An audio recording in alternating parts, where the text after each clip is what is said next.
धनत्रयोदशीला नक्कीच ह्या गोष्टींची खरेदी नक्कीच करावी। तर सर्वप्रथम आहे पिवळ्या रंगाचं वस्त्र, कुठल्याही प्रकारचं वस्त्र असेल ते तुम्ही आज नक्की विकत घेऊ शकता। पिवळ्या रंगाचं भांडं, पितळेचं भांडं, कलश असेल तर अतिशय उत्तम, पंचपाळ असेल, प्लेट असेल, ग्लास असेल, भांडं असेल, वाटी असेल, पितळेचं पाहिजे।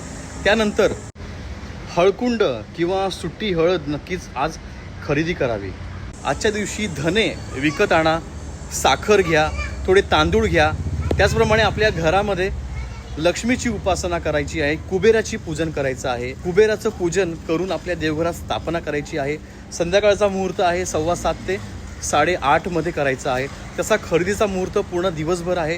ह्या दिवशी तुम्ही कुठल्याही प्रकारची खरेदी करू शकता, परंतु लोखंडी वस्तू, स्टील ह्या सगळ्या गोष्टी खरेदी करायला टाळाव्या। त्याचप्रमाणे तेल खरेदी करू नये। महत्त्वाच्या गोष्टी असतील तांदूळ, साखर, घरामधल्या पूजेच्या वस्तू, धान्य जरूर खरेदी करू शकता।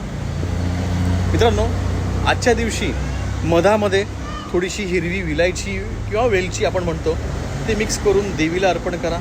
खिरेचा नैवेद्य दाखवा। त्याचप्रमाणे लक्ष्मीची उपासना आणि कुबेराची पूजा नक्कीच करा। धन्यवाद।